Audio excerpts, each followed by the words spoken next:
گزشتہ برس 15 اگست 2021 کو طالبان کے دارالحکومت کابل پر قبضے کے بعد افغان خواتین کے حقوق کی مسلسل پامالی کی جا رہی ہے۔ افغانستان کے سماجی کارکنان نے عالمی برادری کی خاموشی پر سوال اٹھایا ہے۔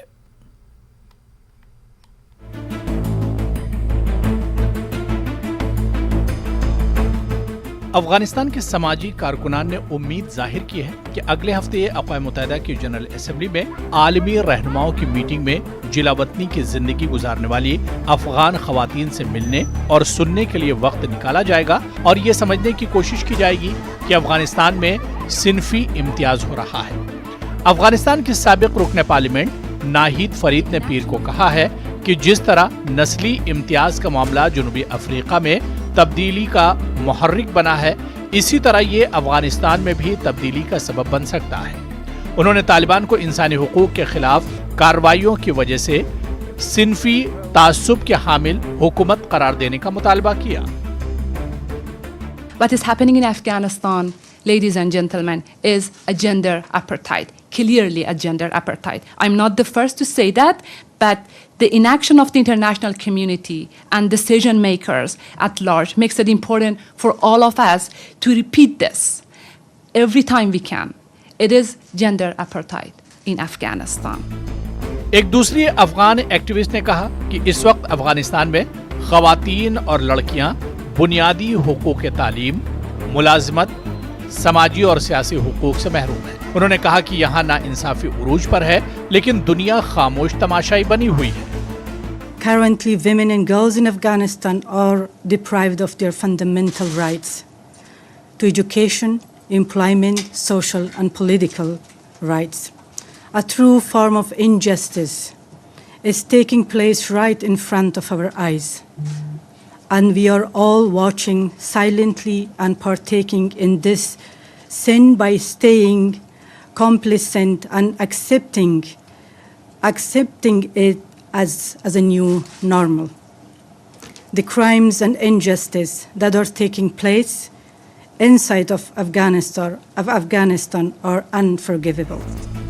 سماجی کارکنان کا کہنا ہے کہ افغان خواتین اور لڑکیوں کے لیے حالات اتنے خراب ہیں کہ وہ طالبان کی حکومت کے تحت زندگی گزارنے پر موت کو ترجیح دے رہی ہیں۔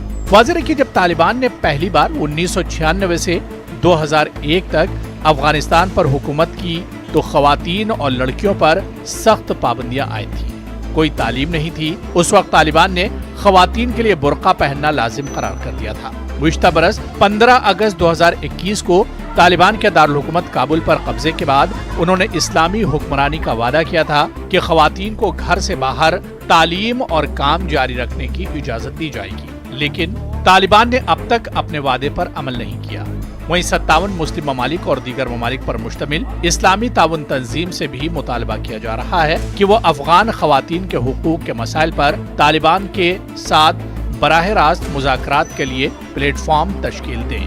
Bureau report, news 18 net work.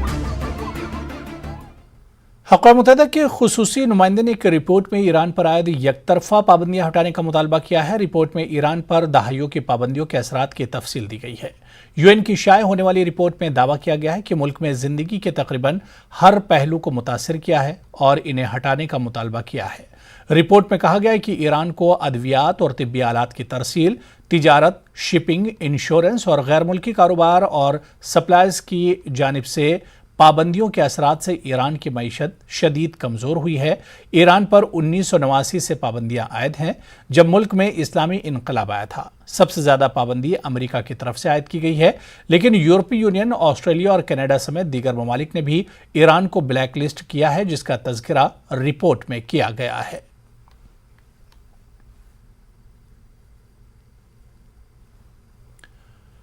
ایرانی وزارت خارجہ کے ترجمان ناصر الکنعانی نے ایک پریس کانفرنس میں کہا کہ ایران نے ہر کوششوں کے ساتھ جوہری معاہدے تک پہنچنے کے لیے اپنی آمادگی کا اظہار کیا، لیکن امریکہ کو بین الاقوامی اصولوں کے ساتھ اپنے وعدے کو ثابت کرنا چاہیے۔ انہوں نے کہا کہ ایران کو امید ہے کہ اس طرح کے تعاون سے ایران کی پرامن جوہری سرگرمیوں کے غلط تاثرات ختم ہو سکتے ہیں۔